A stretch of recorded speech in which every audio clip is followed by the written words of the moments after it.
The sound was not of anger, but of fracture. A high, crystalline chime followed by the percussive shattering of 1,000 tiny pieces.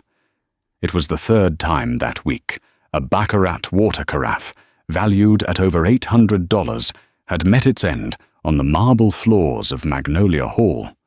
The source of the destruction, an 8-year-old boy named Noah Hale, didn't scream or rage. He simply vibrated, a small, tightly coiled spring of uncontainable energy in a bespoke wool blazer, his eyes wide and unfocused as the world dissolved into overwhelming noise and light. He had a reputation, this boy. He'd dismantled a priceless antique clock at the Met Gala, sent 3 of the country's top behavioral specialists fleeing for the sanctity of their quiet, ordered offices, and had caused his mother's company stock to dip by 2 points after a particularly public meltdown during a live television interview. He was a tempest in a tiny, perfectly tailored suit, a problem that Vivian Hale's immense fortune couldn't solve.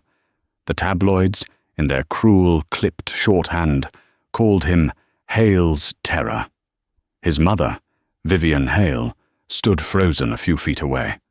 At 50, she was a titan of industry, a woman who had built a biotech empire from a single patent into a global behemoth.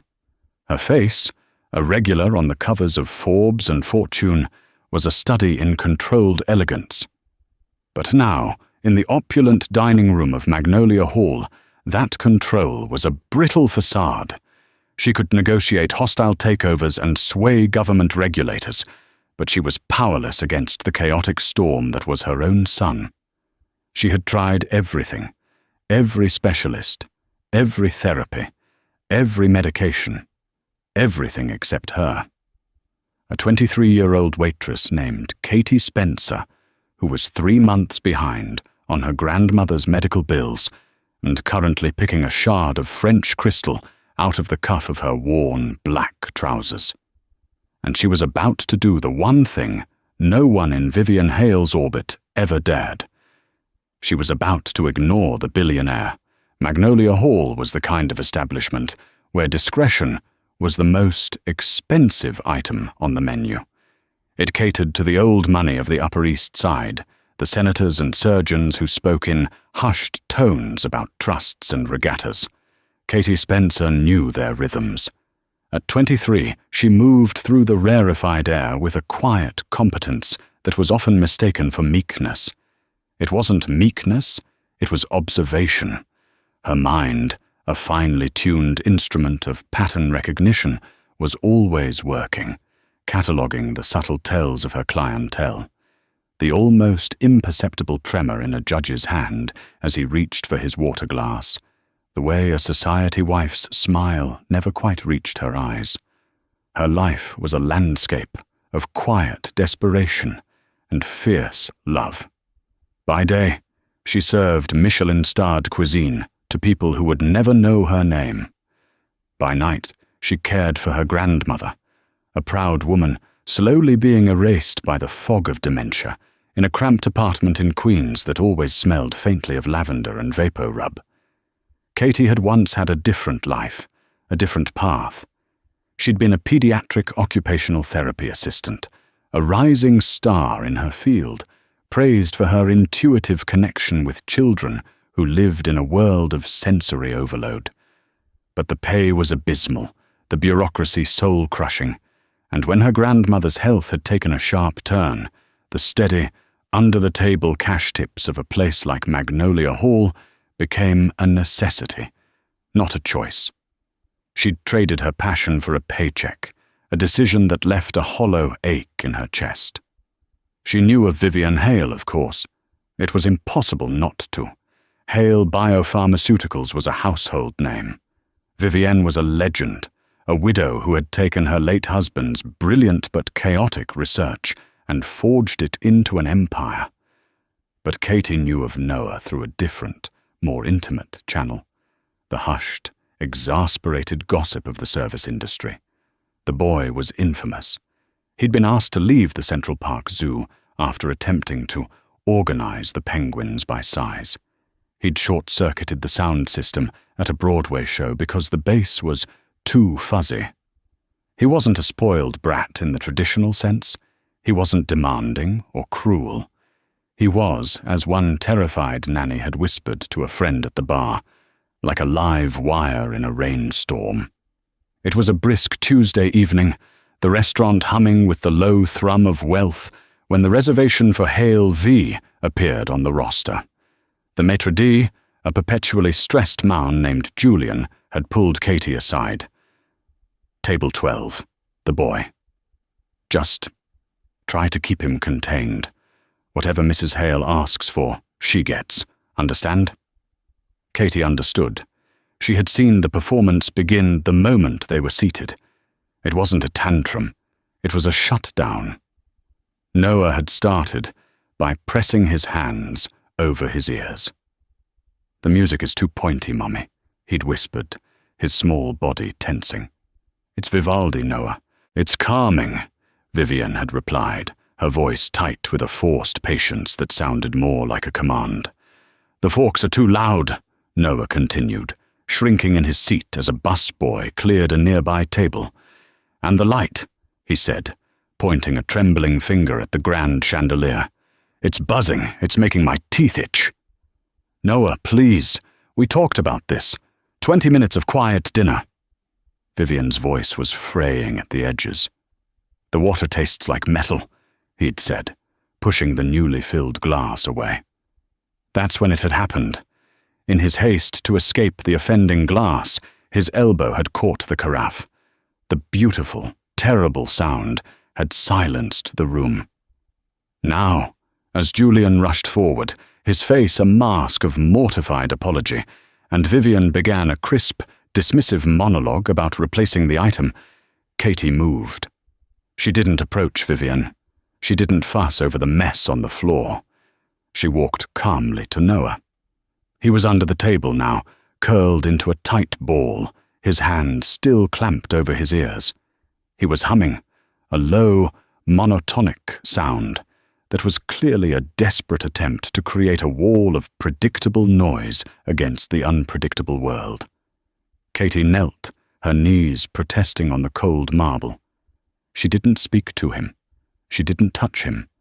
She simply entered his space, positioning herself so she was between him and the rest of the dining room, creating a small, human shield. Then she began to hum. It wasn't a tune, just a single, low note, slightly deeper than his own. She held it, steady and unwavering. Vivian stopped mid-sentence. Julian froze, his dustpan hovering uselessly. They were all watching her. Katie ignored them. She focused on the small boy under the table. After a moment, Noah's humming faltered. He peeked at her through his fingers. His eyes, a startlingly bright blue, were wide with confusion. Katie didn't smile. She didn't offer a platitude. She just kept humming, her gaze soft and indirect. She noticed his left shoe was untied. Slowly, deliberately, she reached down and tapped her own shoe. "My shoe," she said, her voice barely a whisper, pitched just above her hum. 1, 2, 3. "My shoe is on." She tapped his shoe. "Your shoe. 1, 2, 3. Your shoe is—" She trailed off, leaving the space for him. A tiny, choked whisper emerged from under the table. "On." "Right," Katie said, her voice still quiet. She stopped humming. The silence that filled the small space under the table felt profound. "Do you want to come out, or is it better in here?" "Better in here," he whispered. "Okay," she said. "I'll just wait out here then. Take your time." Vivian Hale was already reaching for her purse, the black anonymous leather of a woman for whom price tags were an abstract concept. "I will cover the damages, all of them, and a gratuity for the staff for the disturbance. We'll be leaving."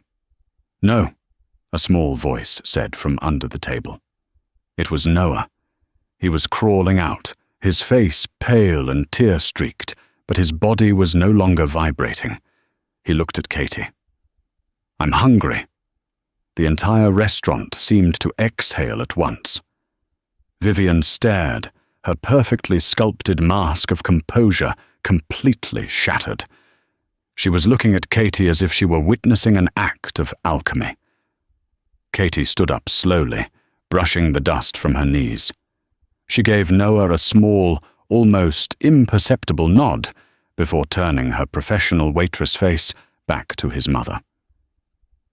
"I can have the kitchen prepare a simple grilled cheese on brioche if you like," she offered calmly, as if she hadn't just diffused a bomb with a single, steady note. "And perhaps a glass of milk. Sometimes that helps." Vivian Hale just stared, speechless. For the first time in years, someone hadn't tried to manage, control, or sedate her son. They had simply met him where he was, in the deafening silence of a 5-star restaurant, with an $800 mess at their feet. This tired, unassuming waitress had done the impossible. She had made a connection. An hour later, as Katie was polishing silverware in the back, Julian handed her a sleek, heavy business card. Embossed in silver were 2 words, Vivian Hale, and below it, a private cell phone number. "She wants you to call," Julian said, his voice a mixture of awe and terror. "She said, and I quote, 'I don't know what you did, but I'm buying it.'" Katie looked at the card. It felt heavier than it should, weighted with an impossible proposition. She had a terrible feeling she was about to be offered a deal that was far more complicated and far more dangerous than just money. That night, in the quiet of her apartment, with her grandmother sleeping fitfully in the next room, Katie made the call. The voice on the other end was the same one she'd heard on news clips, crisp, efficient, and accustomed to immediate compliance. "Mrs. Spencer, thank you for calling. My car will be at your address tomorrow at 9 a.m. sharp. We have things to discuss." It was a statement, not a request. The next morning, a black Audi A8L, a silent predator of a car, was idling at her curb. As she slid into the buttery leather interior, she felt a profound sense of dislocation, as if she'd stepped through a looking glass into a world that operated on a different set of physical laws. The car glided into Manhattan, not toward an office building, but toward a limestone monolith overlooking Central Park. Vivian Hale's penthouse was not a home. It was a curated exhibition of power. It occupied 2 floors, a landscape of white marble, brushed steel, and glass. The art on the walls was stark and abstract, chosen, Katie suspected, for its investment potential rather than any emotional resonance. There were no photographs, no clutter, no signs that a child actually lived there. The air itself seemed filtered and sterile.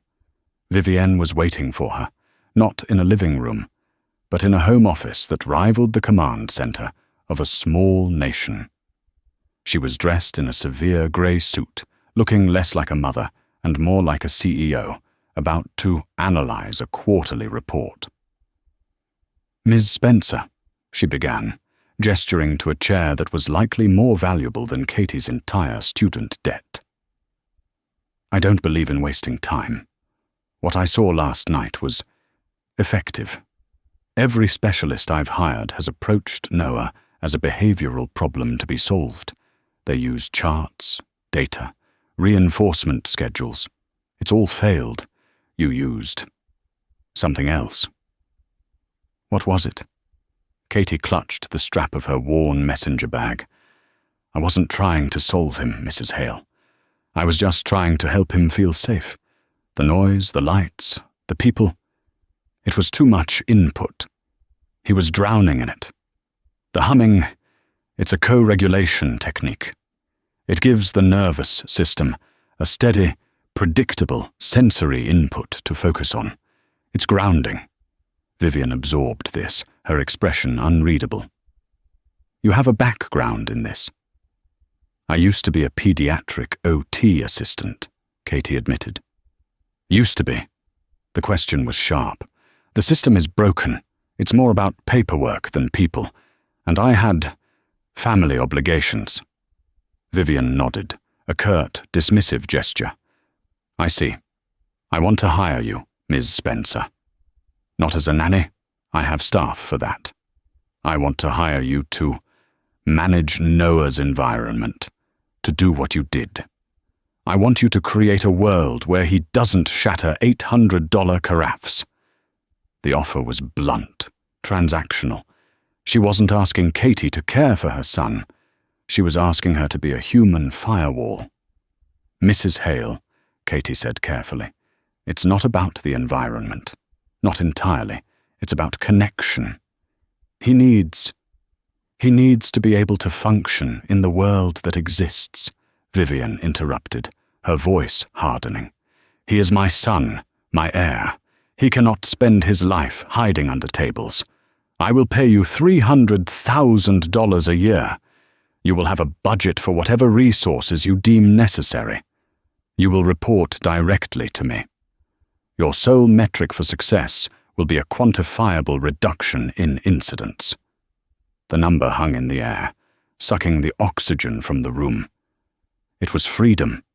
It was her grandmother's medical bills paid in full.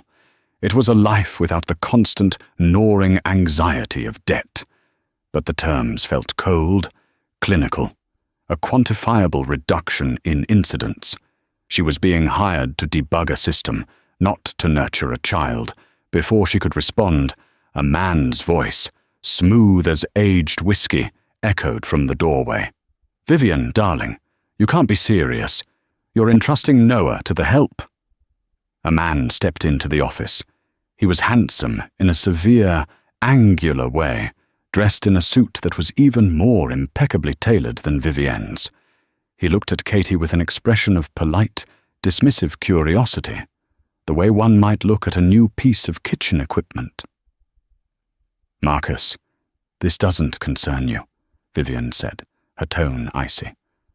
Noah is my nephew, my late brother's only son. His well-being is my primary concern, the man, Marcus Thorne, replied, his smile never reaching his cold, calculating eyes. He turned his attention fully to Katie. And you are? Katie Spencer, she said, forcing herself to meet his gaze. The waitress, he said, the word dripping with condescension. Vivian, I have Dr. Alistair Finch on retainer. He's the best in his field. A data-driven approach is what's needed, not folksy charm. Dr. Finch was the third specialist to quit, Vivian retorted.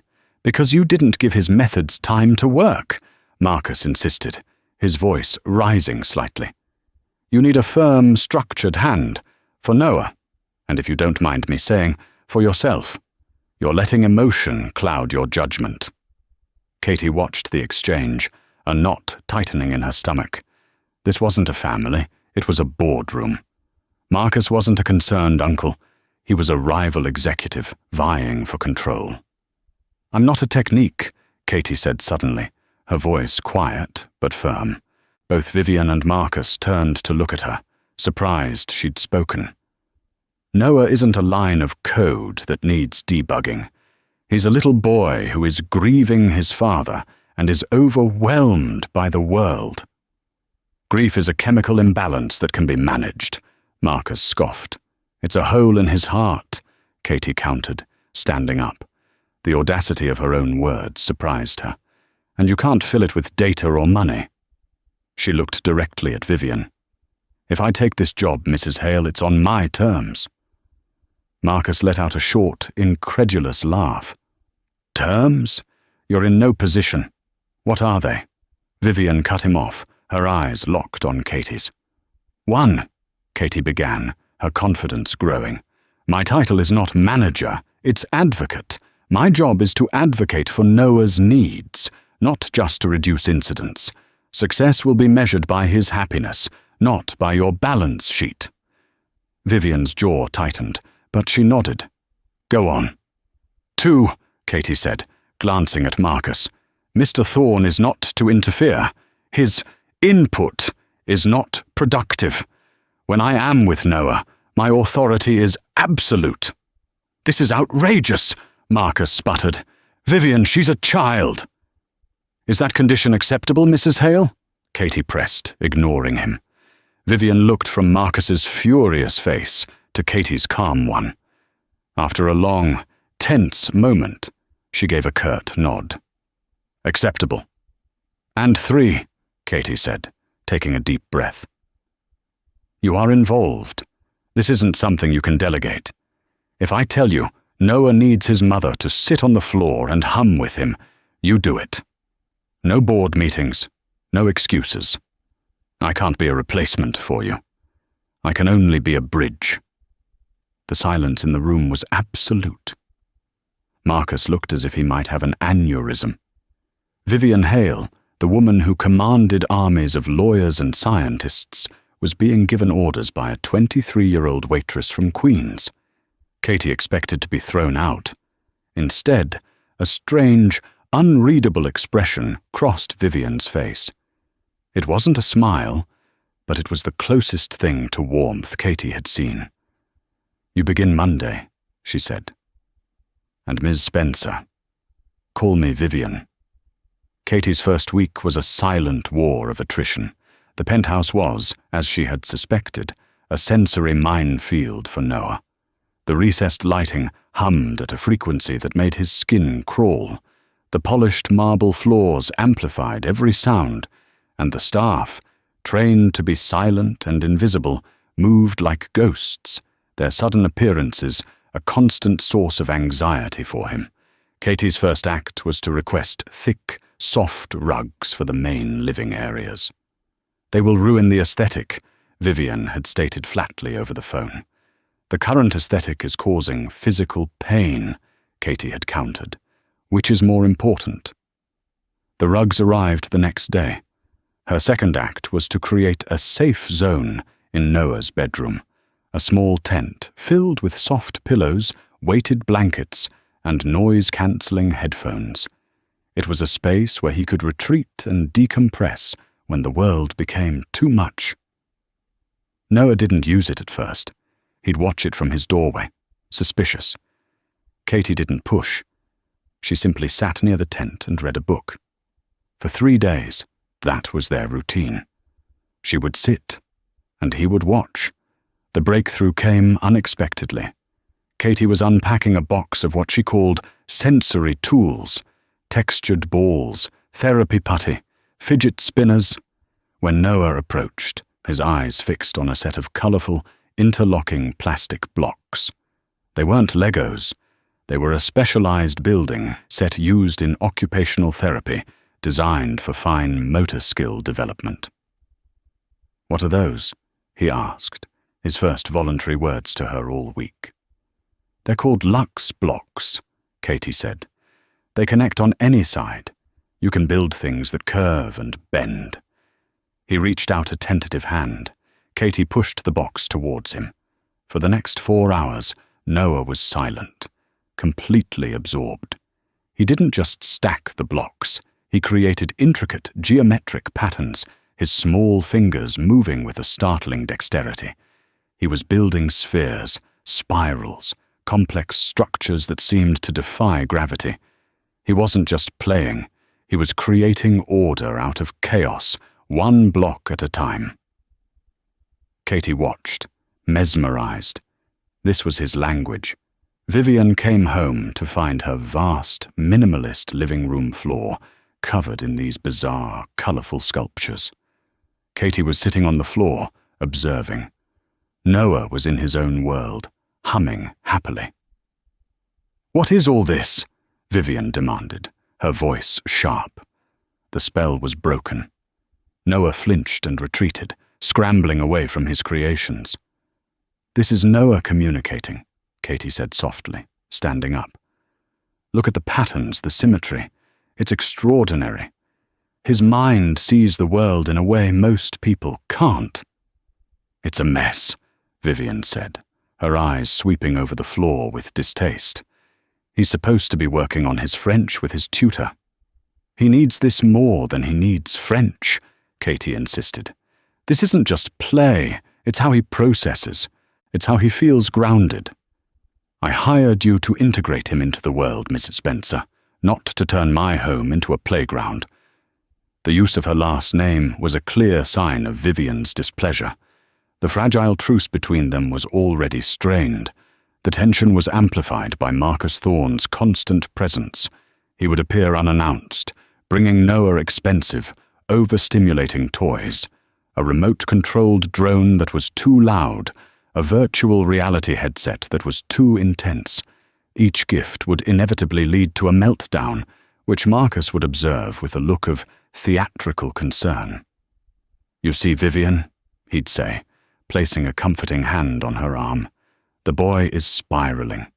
Her methods are making him more fragile, not less." Katie knew he was sabotaging her, deliberately creating chaos to prove his point. She saw the way he'd subtly move a piece of furniture, just enough to disrupt Noah's known pathways through the apartment, or the way he'd switch the brand of soap in the bathroom, knowing a new scent could be a major trigger. They were small, insidious acts of psychological warfare. One afternoon, Katie was looking for a spare blanket when she passed a door at the end of a long hallway. Unlike the other stark white doors, this one was made of dark, heavy oak. It was closed, but not locked. A deep curiosity pulled her toward it. She pushed it open and stepped inside. The room was a study, but it felt different from the rest of the penthouse. It was warm, masculine. The walls were lined with books on architecture and engineering. A massive oak desk stood in the center, and on it, instead of computers and files, were breathtakingly complex architectural models made of wood and metal, and Legos, thousands upon thousands of them, organized by color and size in clear containers. This had been Noah's father's room. Richard Hale had been the brilliant, chaotic inventor, the visionary behind the science that had built Vivian's empire. And sitting on the floor in the corner, almost hidden behind the desk, was Noah. He was surrounded by Legos, building a meticulous, perfect replica of the Golden Gate Bridge. He hadn't touched the Lux blocks since his mother's disapproval. He had retreated to this secret space. He looked up, and his face was a mask of pure panic. "You can't be in here," he hissed, scrambling to cover his creation with his body. "Mommy locked it. No one is allowed." "It's okay, Noah," Katie said softly, staying by the door. "I won't tell. What you're building is... wow. Daddy taught me," he whispered, his defensiveness softening slightly. "We used to build together. He said building is like thinking with your hands." "He was right," Katie said. "My dad used to say the same thing about fixing car engines." A small, sad smile touched Noah's lips. "Mummy doesn't like it. She says it's a waste of time. She put all his models in here and locked the door after he went away." The pieces clicked into place. This room, this act of creation, was Noah's last connection to his father. And Vivian, in her own grief, had seen it not as a comfort, but as a painful reminder.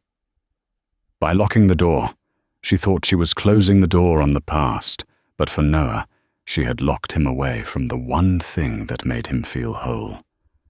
She hadn't just locked away her husband's things, she had locked away her son's heart. "Noah," Katie said, her voice thick with emotion, I think it's time we showed your mum how you think with your hands." The confrontation took place that evening. Katie had convinced Noah to bring one of his smaller, but no less intricate, Lego creations into the living room. It was a model of a cantilever bridge, perfectly balanced and structurally sound. When Vivian came home, she stopped short, her eyes immediately going to the model on her glass coffee table. "I thought I told you to clean up this clutter, Miss Spencer." "This isn't clutter, Vivian," Katie said, her voice steady. This is your son. Noah, can you tell your mum about your bridge? Noah, clutching Katie's hand, took a shaky breath. It's a cantilever bridge, Mummy. The load is distributed through the trusses. Daddy showed me the plans. He said it was the strongest kind of bridge. Vivian stared at the model, her face ashen. She didn't look at Noah. She looked at the bridge, as if it were a ghost. Your father, he was supposed to build us a house in Wyoming, with a bridge just like that over the creek. Her voice was a raw whisper. I cancelled the project after he died. He wanted to teach me how to build it for real someday, Noah said, his voice small. Vivian finally looked at him, truly looked at him, and for the first time, Katie saw not a CEO assessing a problem, but a mother seeing her son's pain. And in his face, she saw the ghost of her husband. She sank onto the sofa, her iron control finally shattering, and pulled Noah into her arms, burying her face in his hair. I'm sorry, she sobbed. I'm so sorry. I miss him too. It was a turning point. A fragile, tentative peace settled over the penthouse. Vivian, at Katie's urging, unlocked the study. She even started spending 15 minutes every evening, sitting on the floor with Noah and his blocks, her movements awkward and unsure, but present. The incidents decreased. Noah started smiling more. Marcus Thorne saw the shift and grew desperate. His quiet campaign of sabotage had failed. He needed a bigger weapon. He needed to remove Katie from the board entirely. The blow came on a Friday afternoon. Katie arrived to find Vivian and Marcus waiting for her in the office. The atmosphere was glacial. Standing beside them was a grim-faced man in a suit whom Katie didn't recognize. Katie, Vivian said, her voice devoid of all warmth. She wouldn't meet Katie's eyes. This is Mr. Davies, our head of corporate security. A cold dread washed over Katie. What's going on? This morning, a routine network security check flagged an unauthorized data transfer from our main server, Vivian stated, her voice flat and rehearsed. It happened late last night, from a terminal within this apartment. The files that were downloaded contained proprietary research on Project Chimera, our most valuable and confidential asset. Okay, Katie said, confused. What does that have to do with me? Marcus stepped forward, his face a mask of sorrow. Katie, we know you've been struggling with your grandmother's medical bills. The temptation, it must have been immense. What are you talking about? Mr. Davies placed a small, sealed evidence bag on the desk. Inside was a sleek, silver USB drive. This drive was found in the pocket of your jacket, the one you left in the hall closet last night, he said. It contains the stolen Project Chimera files. The IP address of the recipient is a direct competitor, a shell corporation we've traced back to a rival pharmaceutical firm in Switzerland. Katie felt the floor drop out from under her. What? No, that's not mine. I've never seen that before in my life. I wouldn't. The evidence is conclusive, Vivian said, her voice like ice. You used your position of trust to commit corporate espionage. The damage could be catastrophic, costing this company billions. Vivian, you know me. You have to believe me, Katie pleaded, tears welling in her eyes. This is him. This is Marcus. He's been trying to get rid of me since day one. That's a very serious and desperate accusation, Marcus said smoothly. Why would I do that? I only want what's best for this family. Because you want control, Katie shot back. You've been undermining me, trying to make Vivian think I'm incompetent. When that didn't work, you did this. Vivian, she's hysterical, Marcus said, placing a hand on her shoulder. This is what happens when you let your emotions get the better of you, when you trust the wrong people. We need to call the authorities. This is a federal crime." Katie looked at Vivian, her heart breaking. She saw the conflict in the woman's eyes, the flicker of personal trust being systematically extinguished by years of cold, hard, corporate logic. The evidence to Biodolu. The silence of the elevator was a vacuum, stealing the breath from Katie's lungs. It was a descent not just of floors, but of worlds. One moment she had been on the precipice of a new life, a collaborator in a quiet miracle.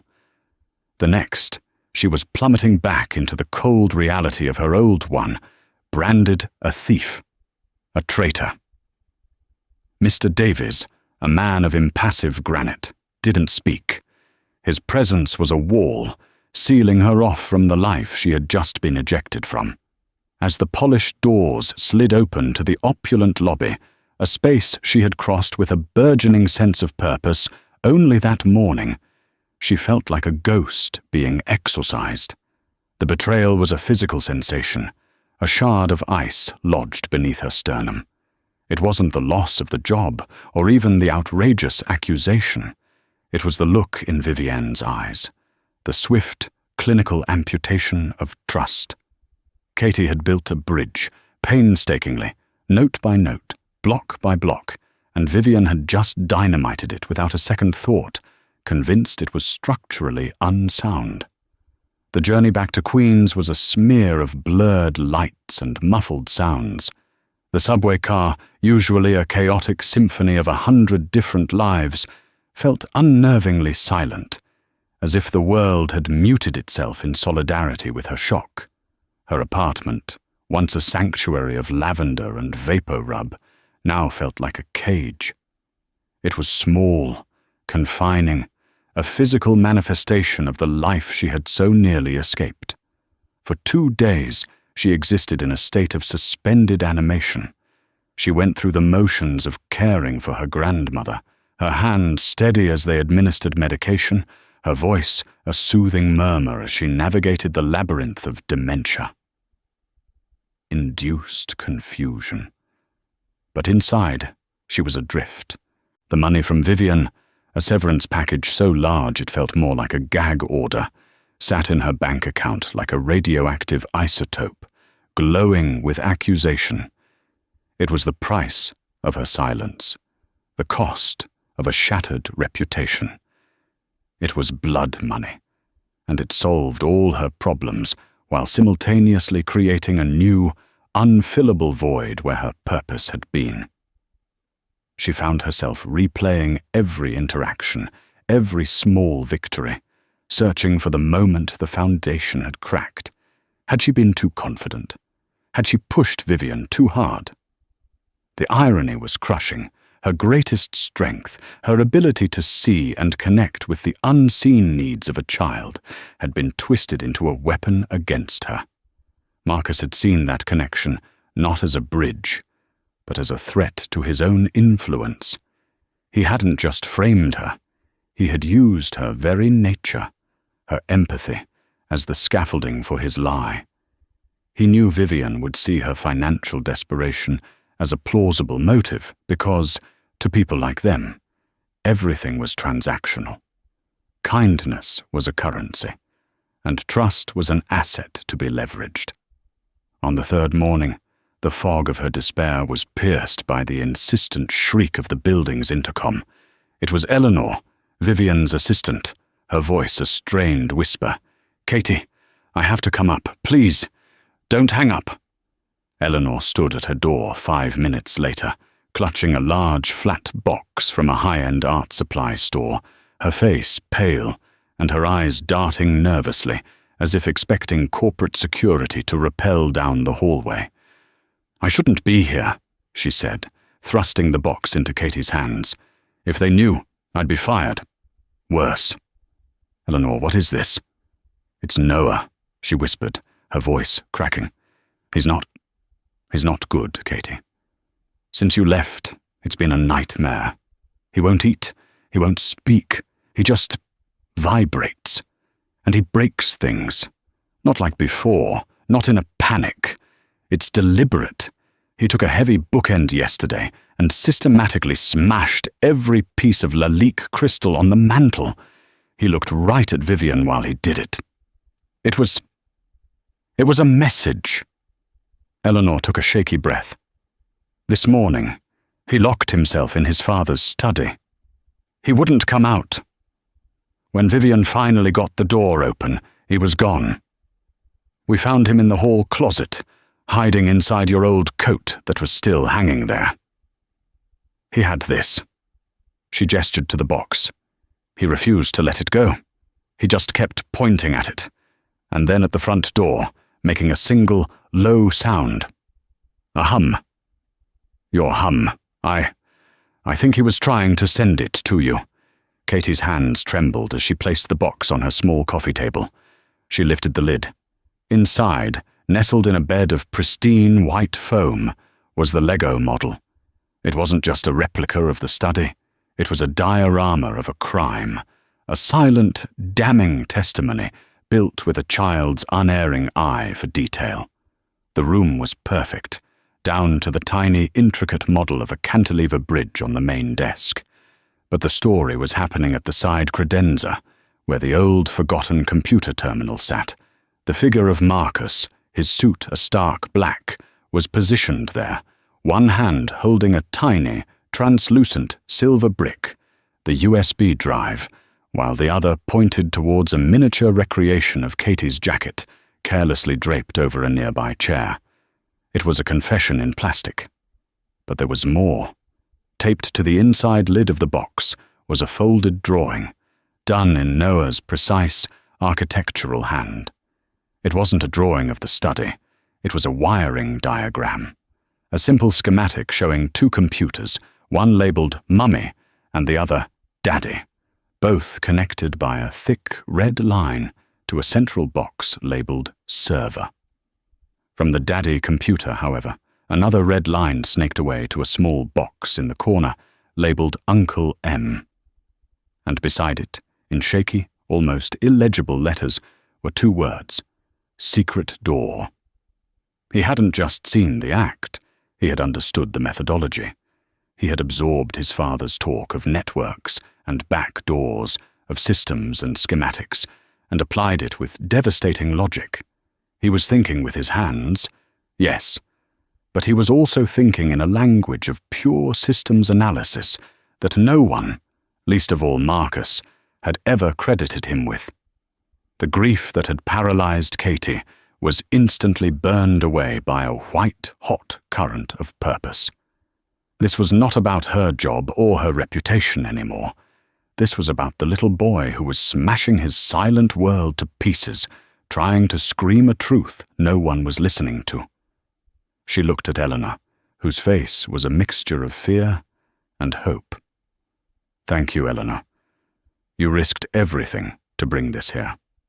He needs you, the assistant said simply. She needs you too. She just doesn't know it yet. Katie knew she couldn't just call Vivian. The CEO would dismiss it as the desperate gambit of a disgraced employee. She had to bypass the CEO and speak to the mother. And to do that, she had to create a situation Vivian Hale could not ignore, one that threatened the only thing she valued more than her company, her narrative of control. She took a deep breath and dialed the private cell number from the business card she had never thrown away. Vivian answered on the first ring, her voice the temperature of liquid nitrogen. You have 60 seconds to explain why you are violating a legally binding agreement before I call my lawyers, Mrs. Spencer. It's not about me, Vivian. It's about Noah's last gift from his father, Katie said, her voice steady, imbued with an authority that surprised even herself. The line went silent. Katie pressed on, painting a picture she knew Vivian would understand. Richard Hale was a genius, but he was a disorganized one. He left projects unfinished, research scattered across a dozen different platforms. That's the story you told the world. It's the story you built an empire on. You, the one who brought order to his chaos. Get to the point, Vivian snapped, but there was a new, sharp edge of attention in her voice. His personal terminal, the one in the study. You thought it was just another part of his chaotic legacy, an outdated piece of junk. But it wasn't. It was his fail-safe, a master key, a hard-wired back door into the entire system, bypassing all the modern security protocols you put in place. A secret door only he knew about. Katie paused, letting the words sink in. Or so he thought. I'm at my apartment. Noah has built you something. He's built you the truth. If you want to understand the real legacy your husband left behind and who just used it to burn down your house, you'll come here, alone. And Vivian, turn off your phone before you get in the car. You're being watched. She hung up, her heart hammering against her ribs. She had laid the bait. Now she could only wait and see if the Titan would take it. Less than an hour later, the black Audi purred to a stop outside her building. Vivian Hale emerged, her face a mask of controlled fury, but Katie saw the flicker of uncertainty in her eyes. She ascended the 3 flights of stairs to Katie's apartment, her expensive heels clicking a sharp, angry rhythm on the worn linoleum. When Katie opened the door, Vivian swept past her, her gaze consuming the small, tidy space with cold disdain before landing on the Lego model on the coffee table. She stared at it, her body rigid. She saw the scene, the figures, the damning silver brick. Then her eyes found the schematic taped to the lid. She traced the red lines with her finger, her expression unreadable. The silence in the room was immense, a heavy blanket woven from betrayal, denial, and a terrifying, dawning comprehension. It's impossible, Vivian whispered, the words meant for herself. That terminal was decommissioned. Davies confirmed it. It's a ghost on the network. It's not on the network, Katie said softly, her voice drawing Vivian's gaze. It's hardwired to the physical server rack in the sub-basement. It's an analog key in a digital kingdom. Richard probably installed it himself years ago, a private line he never told anyone about. Marcus must have learned of it from him, back when they were close. He used your husband's secret to frame me, and your son's grief as a smoke screen. Vivian sank onto the edge of Katie's worn armchair, the carefully constructed armor of the CEO finally, completely cracking. She looked smaller, stripped of her power, a woman confronting the ghosts of her own family. The husband she had reframed as a brilliant mess, the brother-in-law she had trusted as an ally, the son she had dismissed as a problem. All of her assumptions were lies. He's been smashing things, she said, her voice hollow. I thought he was regressing. I thought it was because you were gone. It was, Katie affirmed gently. You took away his voice, so he started screaming in the only way he knew how. He wasn't destroying your things, Vivian. He was trying to get your attention. He was showing you what Marcus did to your family. Vivian covered her face with her hands, a gesture so uncharacteristically vulnerable it made Katie's chest ache. A single dry sob escaped her. What have I done? The question hung in the air, an admission of catastrophic failure. She had trusted data over instinct, evidence over empathy. She had protected her company at the expense of her son. Katie waited, giving her the space to absorb the full weight of her error. Finally, Vivian lowered her hands. The grief was gone, replaced by a glacial calm that was far more formidable than her anger. She had found her footing again, not on the shifting sands of family dynamics, but on the bedrock of corporate warfare. He made 2 mistakes, Vivian said, her voice flat and sharp as a scalpel. His first was underestimating my son. His second was underestimating me. She pulled out her phone, her movements precise and economical. He thinks this is over. He thinks he's won. But this is no longer a family dispute. This is a hostile takeover. And I am about to mount the most aggressive, scorched earth defense this company has ever seen. The emergency board meeting was convened the following morning under the guise of a critical strategy review for Project Chimera. Marcus Thorne arrived looking composed and victorious, the concerned uncle who had saved the family business from a treacherous interloper. He took his seat at the long, polished table, giving Vivian a sympathetic nod. Vivian waited until the doors were sealed. She stood at the head of the table, not as a grieving sister-in-law, but as the chairman and CEO, a predator in her natural habitat. On the massive screen behind her, a single image appeared. A high-resolution security photo of Marcus's face, time-stamped at 11:50 p.m., the night of the data breach. "Marcus," she began, her voice resonating with chilling clarity in the silent room. "You've always cautioned me against letting emotion cloud my judgment. You've advocated for a firm, data-driven approach. Today, I'd like to thank you for that advice, because I've decided to follow it." She clicked a remote. The screen changed to display the schematic Noah had drawn, professionally rendered by her graphics department. As you know, we suffered a significant data breach. What our initial investigation failed to uncover was the point of entry. It wasn't a flaw in our multi-million-dollar cybersecurity system. It was a flaw in our trust. Another click. A digital animation traced the path from Richard's old terminal, down through the building's infrastructure, directly to the server core. My late husband, in his inimitable genius, built himself a back door, a relic, one you, it seems, were intimately aware of. Marcus's face had gone pale. "Vivian, this is preposterous. The girl—" "Miss Spencer," Vivian corrected him, her voice dropping a degree colder, "was the perfect camouflage. A financially vulnerable outsider. A classic, almost cliché, piece of misdirection. But data, as you so often say, doesn't lie." Click. The server logs appeared on screen. A section was highlighted in red. Our forensics team recovered the ghost data from the terminal's cache. The transfer of Project Chimera began at 11:42 p.m.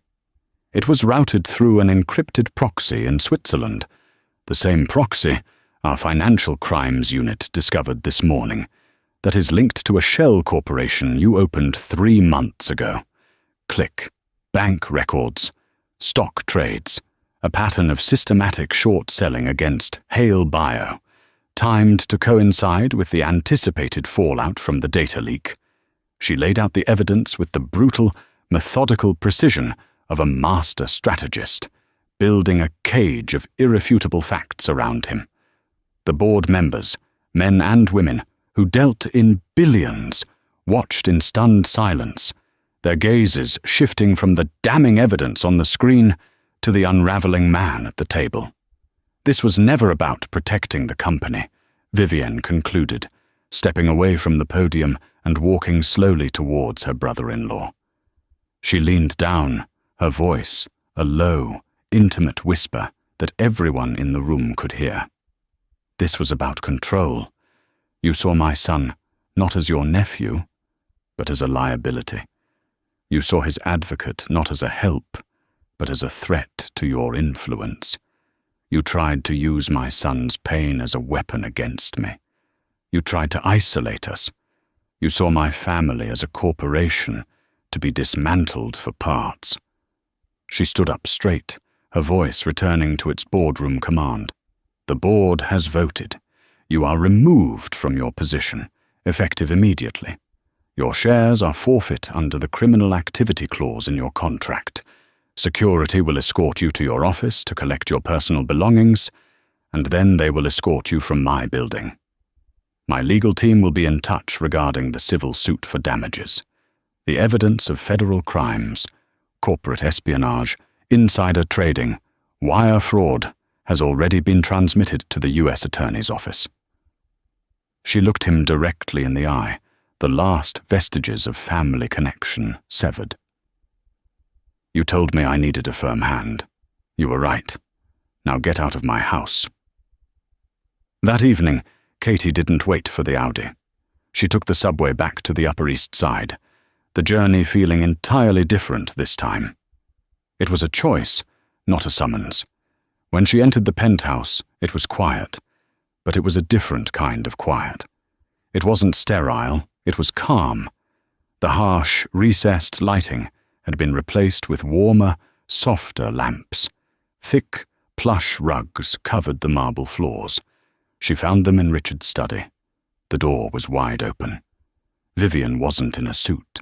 She was on the floor, in jeans and a simple cashmere sweater, her back against the leg of her husband's desk. Noah was beside her. Between them was a vast, chaotic landscape of luxe blocks and Legos, a sprawling, impossible city. Noah was showing his mother how a jointed hinge worked, his small fingers guiding hers. He was humming, a low, contented sound. Vivian looked up as Katie entered, and her eyes were raw with a humility Katie had never thought she'd see. There was no apology on her lips. The word was too small for the magnitude of her failure. Instead, she offered a simple, painful truth. "I didn't know how," she said, her voice quiet. "After Richard died, all I saw in Noah was his chaos, his vulnerability. It mirrored my own grief, and I couldn't bear it. So I tried to contain it, to manage it, to build walls around it." She looked at the sprawling city on the floor. "I never realized he was just trying to build bridges." She looked at Katie, a silent question in her eyes. It wasn't an offer of a job. It was a plea for a partnership. Katie knelt on the floor, joining them. She picked up a block. "Bridges are tricky," she said softly, looking at Noah. "Sometimes they fall down. The important part is learning how to build them back up again. Together." Noah looked from his mother to Katie, and for the first time, a slow, genuine smile spread across his face. He picked up 2 blocks and held them out, one for each of them. An invitation. They sat there for hours, on the floor of the resurrected study, in a silence that was not empty, but full. It was full of the quiet click of connecting blocks, the soft hum of a boy at peace, and the unspoken understanding of 3 people who had been broken apart and were now, piece by piece, building something new. It wasn't a perfect structure. It was messy, asymmetrical, and gloriously complex. And Katie knew, with a certainty that settled deep in her bones, that it was the strongest thing any of them would ever create.